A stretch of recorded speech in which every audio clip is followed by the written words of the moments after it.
23 साल का एक नौजवान जो लाहौर से ट्रेन पकड़ता है और अपना सब कुछ दांव पर लगाकर पॉकेट में सिर्फ 30 रुपए लिए अपनी किस्मत का सिक्का आजमाने सीधे माया नगरी मुंबई के लिए निकल पड़ता है। अपनी अदाकारी, अपनी मेहनत से वो इतनी बुलंदियों पर पहुंचता है कि पूरी दुनिया को अपना दीवाना बना देता है। हम बात कर रहे हैं बॉलीवुड के एवरग्रीन रोमांटिक सुपरस्टार देवानंद की।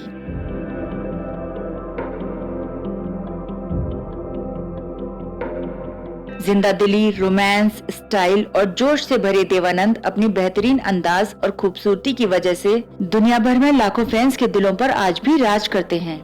चाहे सिर हिलाना हो या एक तरफ झुककर डांस करना, गले में स्कार्फ और सिर पर टोपी, ये सारे अंदाज किसी फिल्म की स्क्रिप्ट की डिमांड नहीं थे, बल्कि ये देवानंद का खुद का स्टाइल था, जिसे देखकर हर कोई देवानंद का फैन हो गया। अपने करियर में 110 से भी ज्यादा फिल्में करने वाले देव साहब ने कामयाबी की ऐसी ऊंचाइयों को छुआ कि वो शब्द जिसे स्टारडम कहते हैं, उसके भी मायने बदल गए। देवानंद, जिसकी जिंदगी पल पल बहती एक कलकल नदी के समान थी, उसमें मोड़ तो खूब आए लेकिन कभी विराम नहीं आया। 6 दशकों में न जाने कितनी पीढ़ियां, विचार और नायक बदल गए, मगर कुछ नहीं बदला तो वो था देव साहब का अंदाज। सितंबर 1923 में पंजाब के गुरदासपुर में जन्मे देवानंद ने अपनी पढ़ाई लाहौर के सरकारी कॉलेज से की। पढ़ाई पूरी करने के बाद नौकरी करने के लिए देवानंद मुंबई आ गए। नौकरी के साथ ही देवानंद अपने बड़े भाई चेतन आनंद के साथ इंडियन पीपुल्स थिएटर एसोसिएशन से जुड़ गए, जिसके तुरंत बाद देव साहब को हम एक हैं फिल्म का ऑफर मिल गया और इसी के साथ 1946 में देव साहब ने बॉलीवुड में अपना पहला कदम रखा। इस फिल्म में देव साहब के साथ मुख्य भूमिका में थी सुरैया, जो उस समय की नंबर 1 हीरोइन और गायिका थी। और 1947 में देव साहब की दूसरी फिल्म आई जिद्दी और इसी के साथ वो सुपरस्टार बन चुके थे। देवानंद खुद को काफी खुशनसीब मानते थे कि करियर के शुरुआत में ही उन्हें एक बड़ी अदाकारा के साथ काम करने का मौका मिला। हम एक है मिलाकर इस जोड़ी ने करीब 7 फिल्मों में एक साथ काम किया। इन्हीं में से एक फिल्म विद्या के एक गाने किनारे किनारे चले जाएंगे की शूटिंग के दौरान हुए हादसे में देव साहब ने सुरैया की जान बचाई, जिसके बाद सुरैया को देवानंद से प्यार हो गया। देवानंद ने भी समाज की परवाह छोड़कर जमाने के आगे अपने प्यार का इजहार तो कर दिया, लेकिन मजहब की दीवारों ने 2 प्रेम करने वालों को जुदा कर दिया, जिसके बाद सुरैया ने किसी से भी शादी न करने का फैसला किया। साथ ही दोनों ने एक साथ फिल्में करना भी छोड़ दिया। हालांकि ये ब्रेकअप एक तरह से देवानंद के लिए फायदेमंद ही साबित हुआ, क्योंकि इसके बाद उन्हें फिल्मों में पहचान मिलने लगी।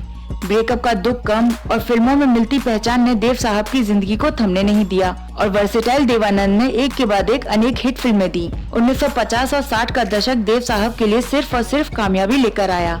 इस दौर में आई उनकी सभी फिल्में सफल रहीं और अपनी अलग पहचान के चलते वो हर किसी के लिए स्टाइल आइकन बन गए। खासकर फिल्म हीरा पन्ना और हरे राम हरे कृष्ण में देव साहब ने अपने लुक्स के साथ जितने भी प्रयोग किए वो काफी सफल रहे और इसी के साथ स्कार्फ का फैशन आया।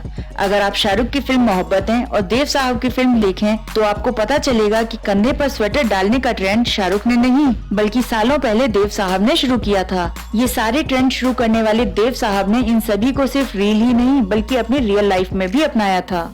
जब लड़कियों ने देव साहब को काले सूट में देखा तो अपने प्यार का इजहार करने के लिए खून से खत लिखने शुरू कर दिए, जिसके बाद किसी भी पब्लिक फंक्शन में देव साहब के काले रंग का सूट पहनने पर ही बैन लगा दिया गया।